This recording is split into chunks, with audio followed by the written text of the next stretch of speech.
Culture Soccer.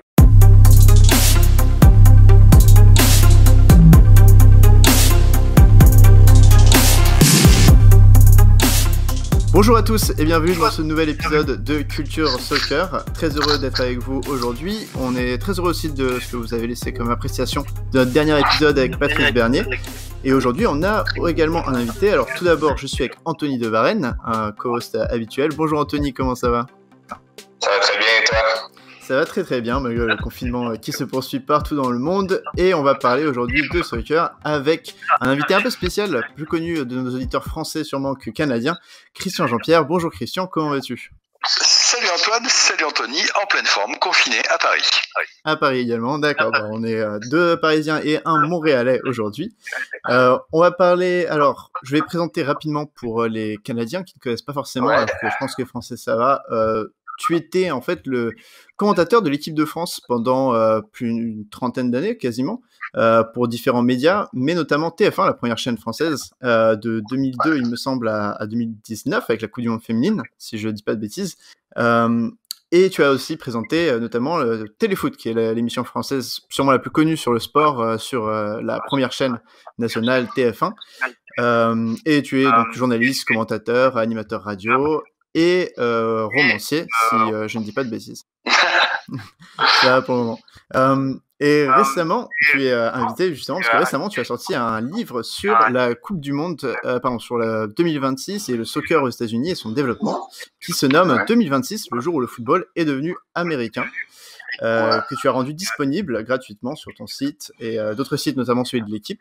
Donc voilà, c'est pour ça qu'on t'invite aujourd'hui. Je n'ai pas dit bêtises jusque-là, ça va ? Non, tout va bien Antoine, vas-y continue, je n'ai pas vérifié les dates, mais je te fais confiance. Parfait. Donc 2026, le jour où le football est devenu américain, qui est un roman mais inspiré de faits réels sur le développement du soccer aux États-Unis. Et on a décidé aujourd'hui qu'on parlerait un peu avec toi de ce roman, des relations qu'il y a avec le soccer en ce moment aux États-Unis, et puis aussi un peu de ta carrière, puisque tu as couvert la Coupe du Monde 94 qui se déroulait aux États-Unis. Donc c'est là un peu qu'a commencé ton histoire avec les États-Unis. Et Anthony et moi n'étions pas nés à l'époque, donc c'est toi qui vas pouvoir parler un petit peu de ça. Décris-nous un peu ta première expérience pour commencer avec le soccer des États-Unis à la Coupe du Monde 94. Quels sont tes souvenirs de cet événement ? Tu m'entends là ? Oui, très bien. Ah, très bien. Comme ça, à chaud, si tu me demandais de sortir un premier souvenir de la Coupe du Monde 94 aux États-Unis, moi, ce qui m'avait marqué, c'est que à la fin de la compétition, donc je sais pas si c'était en quart ou en demi-finale, il y avait eu un dernier match de soccer donc dans le Giant Stadium de New York, enfin dans New Jersey, et sitôt le match se terminait, moi j'ai envoyé des sujets pour Téléfoot pour le 20h de TF1. Donc il était le soir, tard, etc., etc. J'avais entendu un bruit incroyable dans ce stade qui était complètement, qui était fermé, hein. Il y avait plus de lumière dedans, etc. Et j'avais pu re-rentrer. Et en fait, j'avais vu, en passant une tête, qu'il y avait des énormes pelles mécaniques qui étaient en train de foutre en l'air la pelouse normale pour remettre de la pelouse synthétique pour le football américain. Et je m'étais dit, ah ouais, ils nous ont fait plaisir pendant 5 semaines, ils ont mis du soccer dans leur pays pendant 5 semaines. Bon, en fait, leur truc, c'est vraiment le football américain et on passe à autre chose. C'est un souvenir qui est assez marquant parce que les Américains n'avaient pas perdu de temps et puis ils voulaient remettre des terrains de football américain, et le soccer, c'était un truc qu'ils avaient organisé, mais qui passionnait pas vraiment les Américains. Ça, c'est un truc qui m'avait marqué tout au long de la compétition. D'accord. Parfait. À l'époque, les Européens voyaient-ils l'équipe américaine comme une équipe extrêmement faible, ou il y avait quelques éléments positifs là, dans cette équipe américaine en 94? Sincèrement, Anthony, il faudrait que je me replonge dans mes archives. Je peux pas te décrire l'équipe américaine. Le sentiment qu'on avait, c'est que c'était vraiment un truc. C'était un peu le folklore, si tu veux, là-bas. C'était un mélange de beaucoup de choses, parce que mine de rien, le stade était plein, et je pense que jusqu'à aujourd'hui, c'est la Coupe du Monde qui a réuni le plus de monde dans les stades. Donc tu peux pas dire que la Coupe du Monde en 94 c'était bidon, c'était pas bidon du tout, puisque les stades étaient pleins. Je me souviens d'une chaleur accablante dans les stades parce que il faisait, notamment à Dallas en plein milieu de l'après-midi, c'est une chaleur de plomb. Donc tu vois, ces stades étaient pleins, il y avait une chaleur accablante. Mais moi, j'avais interviewé plusieurs patrons de grandes chaînes de sport à New York, Et je sentais bien que ce truc de soccer là, de truc d'européen, un peu miteux d'européen, ça n'intéressait pas grand monde, quoi. C'est-à-dire qu'ils l'avaient organisé. Évidemment, les gens qui étaient à la tête du soccer voulaient le développer, mais la grande majorité des Américains nous regardaient un petit peu comme de drôles de bêtes, quoi. Donc, j'ai pas le souvenir que les Américains se soient vraiment passionnés pour ça. Moi, en revanche, ce que j'avais pris dans la figure, c'est les États-Unis, mais comme j'ai pris Montréal dans la figure aussi, je trouve que quand tu découpes des pays, c'est quand même c'est des pays tellement immenses et tellement gigantesques que c'est génial de découvrir tout ça. Oui, et avec la Coupe du Monde, tu disais, les dirigeants étaient très excités en fait pour essayer de développer ce soccer avec cet événement. Et dans le contrat qui a été fait avec la FIFA lorsqu'ils ont développé la Coupe du Monde, c'était aussi le moyen de lancer la MLS 2 ans plus tard. Est-ce que, à l'époque, est-ce que les gens parlaient un petit peu de ça ou c'était vraiment quelque chose qui était vraiment très loin, il n'y avait aucun espoir là-dessus? Je peux pas te dire si on était loin ou pas loin, parce que je te raconterai des bêtises. Nous, on avait le sentiment qu'ils avaient fait la Coupe du Monde et que le foot allait revenir en Europe, quoi. Foot going home, quoi, comme disaient les Anglais, et il fallait revenir chez nous. On avait tous fait des voyages sur la côte ouest assez étonnants, donc toute la presse française avait découvert, pas pour la première fois, parce qu'on s'était quand même un petit peu baladé, mais de manière plus intense, que quand tu restes 6 semaines dans un pays, t'as quand même le temps de voir des choses. Donc on avait tous des yeux émerveillés pour le continent américain et pour ce pays-là, qui est gigantesque. Mais on s'était pas dit. Moi, je me suis pas dit quand j'ai quitté les États-Unis en 94. Ça y est, la MLS va démarrer dans 2 ans. L'avenir du football est là. J'avais pas du tout ressenti ça. Alors que cet été, je suis revenu aux États-Unis et j'ai vraiment senti ce truc-là. D'accord. Et donc tu voyais pas le sport exploser de cette manière? Non, malgré toutes les bonnes intentions et les gens sans doute qui se sont battus pour.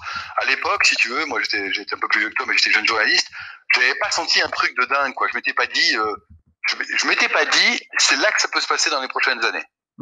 Voilà, ça c'est sûr. Je m'étais pas dit ça du tout. D'accord. Et est-ce que plus tard, via les venues de Youri Djorkaeff puis Thierry Henry, tu as regardé la MLS de plus près ou Oui. Et c'est exactement ça, Anthony. Tu sais, pour t'intéresser à un championnat ou un coach, etc., il faut toujours qu'il y ait des éléments déclencheurs. Il y a eu Youri, il y a eu Thierry Henry, il y a eu Patrick Vieira plus récemment, puis il y a eu Beckham, quand même. Beckham, ça fait du bruit quand il est parti à Miami, etc., quand il est parti au Los Angeles Galaxy. Tout ça, si tu veux, ça a fait on a commencé à regarder la MLS. Pour nous, Anthony, pour te mettre dans la tête d'un Européen de plus de 40 ans, ce qui est mon cas, puisque vous êtes jeune, la MLS, ça a longtemps été juste une image gravée à l'INA, tu vois, le centre du cinéma français, qui était l'image du but Pelé avec le Cosmos de New York. Tu vois, c'était le truc super lointain, avec des images un peu pourries. Oui, Pelé avait joué là-bas, mais ça s'arrêtait un petit peu là, quoi. On n'avait pas une grosse image de la MLS. Et maintenant, moi, je prends ça, je la prends vraiment très au sérieux, parce que, comme on l'a dit ensemble, on a égrené quelques noms, il y a des grands noms qui sont là. Et puis, quand tu as une marque comme Red Bull qui se met sur un club, je pense au Red Bull de New York, forcément, ça soulève un peu plus d'attrait. Et tu te dis que si ces gens-là sont là, c'est qu'il y a une raison et que ce sport va se développer. Parce que, sincèrement, sur le papier, il y a absolument aucune raison que le soccer ne se développe pas aux États-Unis. Je vois pas pourquoi il se serait développé partout dans le monde, du pôle sud au pôle nord, en passant par tous les pays de la Terre. Aux États-Unis, moi je pense qu'on y est là. Et je pense vraiment, Anthony, et c'est bien parce que tu es jeune et que tu vas en profiter, je pense vraiment que la Coupe du Monde que vous allez avoir conjointement avec le Mexique et le Canada en 2026 sera le coup d'envoi d'un sport qui sera devenu planétaire. D'accord. Là, c'est un bel espoir, mais c'est vrai que ça s'est vraiment développé, et justement, on va parler un petit peu maintenant de ton livre, qui a ce point d'ancrage de 2026 comme le point où vraiment tout va basculer, le soccer deviendra numéro 1 aux États-Unis. On rappelle, en 2026, la Coupe du Monde sera organisée aux États-Unis, au Canada et au Mexique. Et on va prendre un petit peu ce livre petit à petit. Le héros de ce livre, Tom, qui donc va petit à petit découvrir le soccer suite à se faire refuser à l'université de l'équipe de football américain, et puis après va partir dans les différentes détections, puis signer à New York et devenir joueur professionnel avec l'équipe nationale. Tu t'inspires beaucoup de l'univers du college soccer, des sports universitaires. Est-ce que tu as eu des retours de joueurs là-dessus, ou c'est purement de la fiction? Non, alors d'abord Anthony, je te rappelle que ce livre est une fiction, donc ça me permet de faire de faire le pas de côté quand ça me plaît, parce que je suis pas du tout dans une description journalistique, hein. C'est ce qui est sorti de ma tête. Moi, j'aimais bien l'idée qu'un gamin, mais j'aurais pu faire pareil en France avec le rugby et le foot, hein. J'aime bien l'idée qu'un gamin, tu vois, qui est jeune, qui essaie de percer dans un sport, ne réussissent pas parce que comme je le dis, il a des épaules de serpent et qu'il n'est pas assez costaud, et qui réussissent dans un sport qui n'est pas grand et qui va devenir grand. Donc ça, je trouvais que pour le roman, pour le thriller, c'était sympa de raconter ça. Après, ce que tu me demandes de raconter sur 2026, je dis pas qu'en 2026 le football américain est mort et qu'en 4 secondes et demie le soccer va remplacer le football américain dans la culture américaine. C'est pas l'objet du livre. Mais le truc que je ressens profondément, au risque de me tromper, c'est que cette greffe va enfin prendre. C'est-à-dire que moi j'ai le sentiment que le soccer va enfin s'installer durablement chez vous. Alors que pour l'instant, si tu veux, c'était toujours un petit peu sous perfusion. On y allait, on revenait, on repartait, etc., etc. Là, moi j'ai le sentiment, si tu veux, que ça bouge dans le bon sens. On le voit bien. Avant le corona, Lyon était en train d'investir dans un club féminin aux États-Unis. Il y a des passerelles qui se montent de plus en plus. Les sponsors organisent des tournées pour les joueurs aux États-Unis, puisque Kylian Mbappé y est allé il y a 1 an et demi. Enfin, il y a plein de signes avant-coureurs qui me font dire que le soccer va s'installer durablement chez toi, chez vous. Après, je te dis pas du tout que le football américain, qui fait partie de la culture américaine, sera rayé de la carte. D'ailleurs, c'est pas l'objet. Il y a de la place pour les deux sports, hein. Moi, je me suis amusé à créer une guerre avec un président totalement mafieux, qui est le portrait de certaines personnes que j'ai croisées en Europe et pas d'ailleurs du tout aux États-Unis. C'est un portrait mafieux hybride de plusieurs gens malveillants que j'ai croisés en Europe. Donc ça s'arrête là, c'est un roman. Mais je pense vraiment que le soccer va pouvoir grandir à l'ombre du football américain sans problème, mais qu'il fallait un coup d'envoi, et que le coup d'envoi, ce sera 2026. Et d'ailleurs, pour écrire ton livre, je me demandais si tu avais eu des contacts avec des joueurs français sur leur expérience aux États-Unis ou au Canada. Non, j'ai fait ça avec mon... Pour ne rien te cacher, Anthony, j'ai fait ça avec mon feeling. J'espère ne pas avoir raconté trop de bêtises parce que c'est vous les pros de la MLS. Voilà. Quand Antoine m'a contacté, je l'ai fait relire vite fait pour savoir s'il y avait de grosses bêtises ou pas. J'ai eu pas l'impression d'écrire de grosses bêtises. Peut-être que je me plante sur un nom ou deux. Bon, c'est pas la fin du monde. Et après, je l'ai donné à Gérard Rouillet, tu sais, qui est l'un des porte-parole de Red Bull en Europe. Donc il l'a depuis 3 jours. Alain Kézac, qui est l'ancien président du PSG, m'a fait un retour très positif sur le livre. Il connaît très bien les États-Unis et le soccer, il m'a dit que c'était super. Donc voilà. Après pour les inconditionnels de la MLS, des États-Unis, etc., il faut bien se dire que c'est un roman écrit par un journaliste européen. Il faut pas avoir plus de prétention que ça, hein. Mais je te cache pas que les retours que j'ai du monde du foot européen sont super positifs. Par exemple, j'ai des confrères anglais, des mecs qui sont dans le foot anglais depuis 30 ans, qui l'ont lu, qui l'ont dévoré. Et ils me disent c'est marrant qu'un Européen ait écrit ça parce que ça fait film, quoi. Ça t'a envie de tourner le film derrière. Voilà. Je prétends pas du tout, Anthony, décrire le monde de la MLS. C'est à toi de me dire si tout ce que je te raconte a semblé plausible ou pas. Ton avis m'intéresse beaucoup d'ailleurs. Ouais, moi personnellement, c'est sûr que j'ai trouvé très quand même plausible la majorité des informations à l'intérieur de ce livre-là. J'ai trouvé que ça collait quand même à la réalité, et surtout le fait que ça soit dans New York et tout, c'est une atmosphère que j'ai pas trop connue à New York. Donc c'est sûr que si jamais j'avais à New York, je te redonnerais mon avis. Alors moi, ce qui est assez drôle, c'est que j'ai parcouru New York à pied en juillet dernier. Quand je te dis que j'ai parcouru New York à pied, c'est que j'ai fait quasiment 20 bornes par jour pendant 4 jours dans New York, à pied, en me baladant partout. Et j'ai adoré cette ville. Et j'ai adoré, je suis pas sûr de pouvoir y vivre, mais j'ai adoré le pouls de cette ville. Cette ville toujours en action, où il se passe plein de trucs, avec des trucs rocambolesques. La description du quai 40, là, du terrain du Pier 40, du Pier 14, qui est ce terrain de foot qui est au bord de l'Hudson, je t'assure, c'est surréaliste. Quand tu débarques là, tu t'attends pas à avoir un terrain de foot là. Après, j'ai créé des choses de toutes pièces, qu'à Brooklyn, donc j'ai mis un terrain au 46e étage d'une tour que j'ai inventé, parce que pour le besoin du cinéma, j'imaginais c'était un grand terrain sur une grande tour. Je sais qu'il y a des 5-5 en haut de certains immeubles. Là, mon terrain, c'est un grand terrain parce que je voulais que le tome en question, il marque un but fantastique dans des grandes cages. Donc ça, tu vois, c'est pure fiction. Mais au milieu de tout ça, il y a une description de New York qui est celle d'un journaliste français qui s'est baladé et qui adorait cette ville. Et justement, quand tu te balades dans New York, est-ce qu'il y a cette effervescence pour le soccer que tu vois vraiment, surtout au niveau football féminin? Ah ouais. Alors ça, c'est vraiment... tu sais, quand t'es journaliste, vous allez découvrir ça parce que vous démarrez dans la profession, tu te fies vachement à ton premier regard.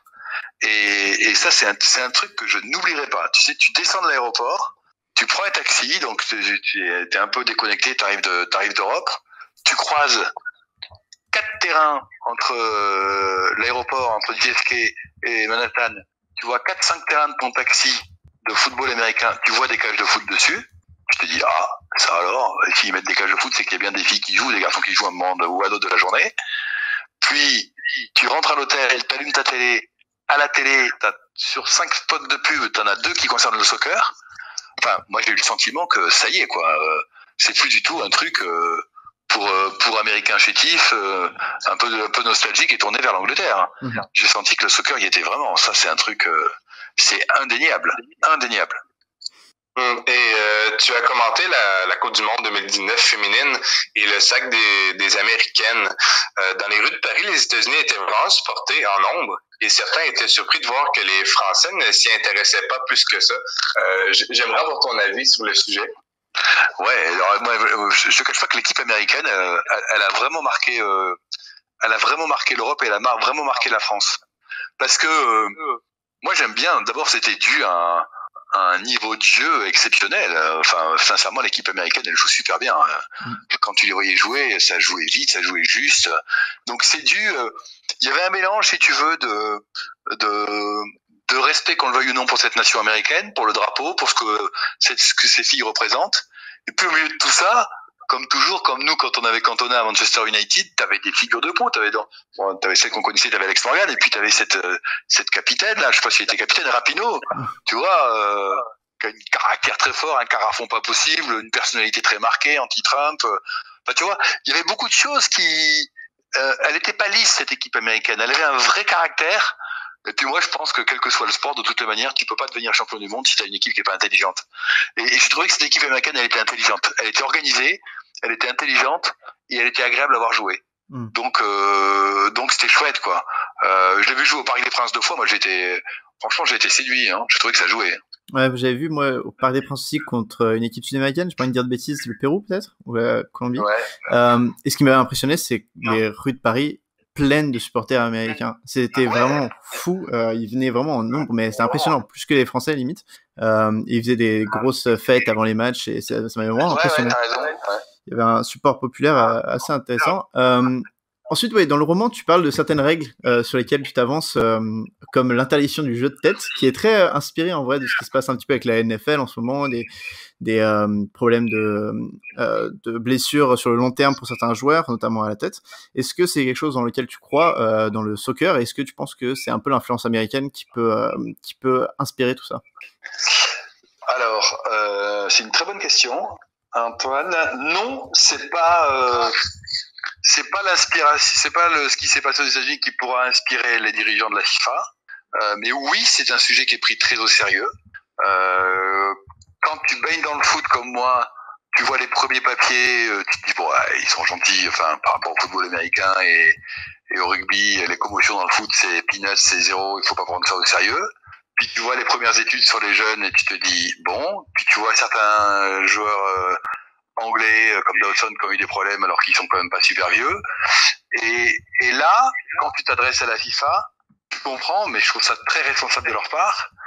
Ils se disent, nous, on est le premier sport mondial, l'enjeu est énorme, on veut avoir des certitudes sur ce sport qu'on fait pratiquer à des têtes blondes qui ont moins de 10 ans, moins de 12 ans, moins de 14 ans. On n'est pas là pour détruire la jeunesse, on est là pour que la jeunesse s'éclate. Et tu vois, ce qu'au début, moi, j'aurais balayé d'un revers de main, là, je peux pas te donner toutes les informations parce que je pouvais pas les mettre dans le roman, mais je sais que c'est un sujet qui est pris super au sérieux. Alors, évidemment, moi, j'en fais un chapitre à Belfast avec les dirigeants de l'IFAB parce que je mets le sujet sur la table et que tu peux te poser les bonnes questions. Mais c'est vrai que je ne sais pas si après 2026, toutes les règles ne seront pas changées une fois qu'on aura des études plus poussées sur ce jeu de tête.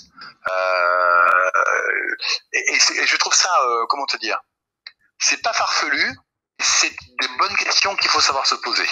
Voilà. Et moi, je ne suis pas sûr que j'aurais su me les poser. Et je trouve que c'est bien que des gens sensés, plus âgés que nous, qui ont du recul, se disent non, mais attendez, si vraiment il y a des risques de Alzheimer ou de commotion, de perte de cerveau sur des joueurs qui ont fait trop de tête dans leur vie, on peut pas laisser passer ça, quoi. C'est pas juste une colonne en débit et puis on continue et puis s'il y en a qui crèvent, on passe à autre chose. Donc j'aime beaucoup le cas de conscience que pose le jeu de tête. Et ce qui est fou, si tu veux, c'est que tous les deux, c'est que c'est un cas de conscience qui est posé à une nation comme l'Angleterre ou au Royaume-Uni plus globalement, puisque l'IFAB est à Belfast, donc l'organisme qui régit les lois de l'arbitrage. C'est posé à une partie de l'Europe qui adore le jeu de tête et qui a eu des jeux de tête juste fantastiques. Donc moi dans mon roman j'ai mis Peter Crouch puisque c'est le joueur qui a marqué le plus de buts en première ligue. Donc ça veut dire que des joueurs comme Peter Crouch, de mettre 0-3, qui a mis je crois 45 buts dans sa carrière en première ligue, seraient plus invités. Donc j'en rigole dans mon livre, mais c'est une réflexion je pense que j'ai posée sur la table parce que c'est de la reality fiction. On sait pas trop ce que ça va devenir.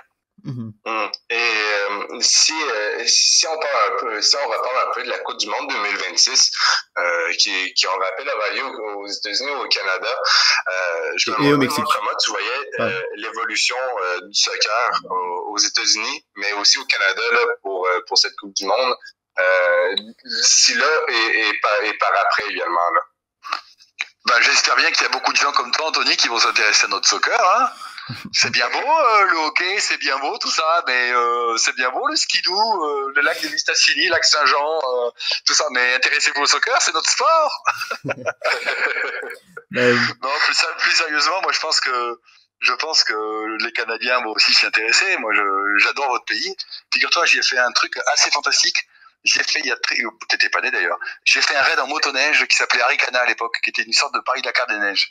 Donc j'ai traversé ces grandes étendues magnifiques, complètement enneigées en skidoo, avec des équipages qui se tiraient la bourre parce que c'était une compétition. Et j'en garde un souvenir ému, moi, du Canada. Donc j'ai adoré ton pays. Et je vois pas pourquoi les Canadiens comme toi, tu vois, qui ont une vingtaine d'années aujourd'hui, ne s'intéresseraient pas au soccer. Moi, je suis ravi de savoir qu'il y a Thierry Henry là-bas. Je suis incapable de te dire d'ailleurs si ça se passe bien et s'il est content, et si les Canadiens sont contents du boulot qu'il fait. Mais moi, je trouve que c'est super que le Canada s'ouvre, puisqu'on parle du Canada. Le Mexique, c'est autre chose. Le Mexique, ils sont déjà picousés foot, donc ils ont ça dans le sang. Mais que le Canada, comme les États-Unis, découvre le soccer, je trouve ça super. Alors, je ne sais pas si tu veux, à votre échelle, Anthony, si vous êtes quelques irréductibles ou si la communauté a tendance à s'agrandir. Ah ben, on commence vraiment à sentir là, un effet populaire envers le soccer là, avec la nouvelle ligue professionnelle qui vient d'être lancée et tout. Là, on voit vraiment qu'au Canada et beaucoup aux États-Unis également, là, le soccer devient pratiquement le sport le plus joué chez les jeunes et tout. Là, donc, je crois que c'est bon train là. Ah, c'est bon. Bah tu vois, je suis ravi de ce que tu me dis. Puis Thierry Henry, c'est fantastique pour le Canada. Enfin, je sais pas, mais oui, non, parce que vous l'avez pas connu en. Quand même. Vous avez pas quand ils sont invincibles, la saison 2003-2004, vous avez quel âge tous les deux? C'est mes débuts c'est 7-8 ans, c'est un peu mes débuts de souvenirs soccer. Et puis après la Coupe du Monde 2026, moi personnellement, elle m'a beaucoup impacté en tant que fan de foot. Donc on l'a connu aussi à ce moment-là. Mais c'est surtout, comme le disait Anthony, il y a une nouvelle division qui est apparue au Canada l'année dernière, donc pas avec les clubs MLS comme Montréal ou Toronto, mais qui se lance. Donc il y a même dans les plus petites villes un élan qui se crée au Canada. Pareil aux États-Unis, les deuxième division, troisième division commencent à vraiment gagner en pouvoir et donc ça développe le soccer dans plein de petits territoires qui avant n'avaient pas de grosses équipes MLS. Mais au niveau de l'aspect en fait de cette Coupe du Monde 2026, moi, ce dont j'ai peur, c'est qu'en fait, l'aspect populaire de cette compétition, malgré le fait que les Américains vont s'y intéresser, elle va toujours passer derrière les discussions sur les bénéfices financiers qui vont sûrement être énormes. Je voulais un peu ton point de vue là-dessus. Est-ce que tu penses que on va voir cette Coupe du Monde un peu comme juste un peu un capitalisme géant du foot, en fait, finalement, parce que les recettes vont être gigantesques aux États-Unis? Non. Alors là, tu vois, ma réponse, elle est cash. Non. Parce que tu sortiras d'une Coupe du Monde au Qatar qui sera forcément très particulière. et qu'on va retrouver un engouement populaire lors de la Coupe du Monde au Mexique, aux États-Unis et au Canada qui sera juste génial. Après les chiffres, tu sais, alors là je l'ai vécu, fais-moi confiance, j'en ai fait, je fais un peu vieux con et vieux combattant, mais j'ai vécu 14 phases finales de Coupe du Monde de foot et de rugby. Les chiffres, c'est ce que donnent les journalistes, tu vois, avant que la compétition ne démarre. Mais après, tu ne retiens que l'engouement. Tu ne retiens que les stades qui sont pleins, que les publics qui se déplacent, etc., etc. On n'est plus du tout, si tu veux, on sera pas du tout dans l'analyse tactico-tactique du financière de ce que ça rapporte, c'est-à-dire on sera pas là-dedans. On sera dans l'émotion du monde qui doit se dérouler de manière festive, dans le stade, avec gros regard, ce nouveau public, un nouveau public qu'on a découvert avec la Coupe du Monde féminine en France. Hein. Le public que j'ai vu autour de l'équipe américaine n'était pas du tout le public de la Ligue 1, c'est d'autres gens qui viennent au stade. Donc moi je pense qu'on va vraiment drainer un autre public, que ça sera festif et tu peux vraiment être tranquille sur l'aspect commercial et financier de l'histoire. C'est pas du tout ce qu'on retient quand la Coupe du Monde démarre, parce que les images sont plus fortes que tout. Et c'est quoi une image de foot? C'est des images de joie, c'est des buts qui rentrent, des buts ratés, des gens qui pleurent, des gens qui rigolent. Enfin tu vois, c'est très bien. Il n'y a pas de deuxième degré, c'est très primaire, tu vois. On voit une image, on l'aime pas, on est triste, on est gai. Et ça imprime plus fort que tout. Et techniquement, d'ailleurs, les images seront encore plus belles qu'aujourd'hui et qu'en 2022, puisque sur le plan technique, les télé progressent. Donc moi, je pense que ce sera un spectacle graphique magnifique pour la télévision et magnifique dans les stades. Ça, j'ai aucun doute. D'accord. Et c'est un peu ce qui faisait la conclusion de cet entretien. C'est toutes les questions qu'on avait. En tout cas, on est vraiment, c'est très gentil d'être passé sur notre podcast. Et je rappelle, le livre s'appelle 2026, le jour où le football est devenu américain. Il est disponible gratuitement en téléchargement et même en anglais dorénavant, si jamais certains auditeurs veulent lire en anglais. Merci beaucoup, Christian. Merci, c'était un vrai plaisir, Antoine. Merci pour ce que tu as fait en corrigeant mon petit bouquin sur ce que je racontais sur le soccer aux États-Unis. Anthony, j'étais très content de te parler. Tout plaisir pour moi. Merci de nous avoir accordé ce temps-là. C'est très gentil. Je te nomme ambassadeur de mon livre pour le Canada et les États-Unis. Donc tu peux le faire suivre en anglais et en français à toute la terre entière là-bas. Parfait, je vais faire ça. Des grosses responsabilités. On espère en tout cas, chers auditeurs, que vous avez beaucoup apprécié cet épisode. Merci de nous le dire si c'est le cas, et on se retrouve la semaine prochaine pour une prochaine émission. Merci à tous, bonne chance dans ces temps compliqués, et à la semaine prochaine. Ciao.